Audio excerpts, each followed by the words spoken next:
cause de la crise sanitaire, l'édition 2021 des Enfoirés intitulée Les Enfoirés à côté de vous, s'est effectuée sans public à la halle Tony Garnier de Lyon.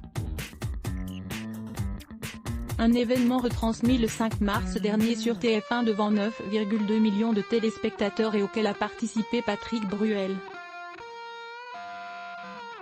Le chanteur était l'invité du 20h30 avec Thomas Soto sur France 2. Il était accompagné de Michel Larocque. Les deux stars font partie des piliers des Enfoirés avec près d'une trentaine de participations pour l'interprète de Casser la voix et 21 participations pour la comédienne. S'ils ont fait part de leur joie inusable de faire partie de cette troupe, sur le plateau de l'émission, les deux personnalités n'étaient d'accord sur un point en particulier. Michel Larocque pensait que seulement 20 millions de repas avaient été servis par les Restos du Cœur.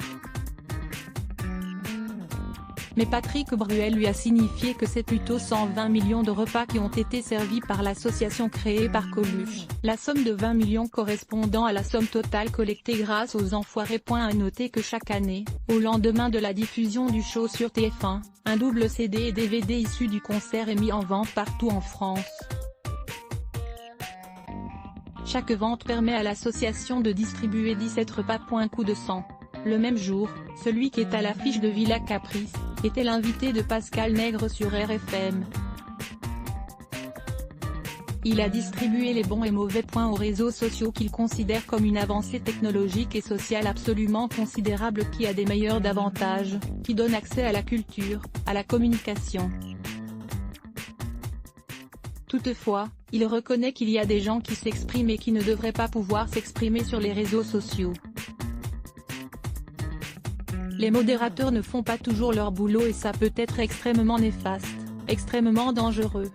Il a poursuivi en parlant des arnaques. Il n'y a pas un artiste qui va vous demander de l'argent, il n'y a pas un artiste qui va vous demander des avantages pour ceci ou cela, a-t-il lâché.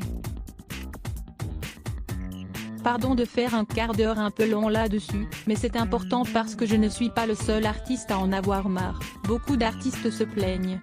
C'est tout simplement dégueulasse. À voir également, je ne pensais pas un jour prononcer cette phrase, cette grande nouvelle annoncée par Patrick Bruel. La rédaction à lire aussi Adblock Test. Why?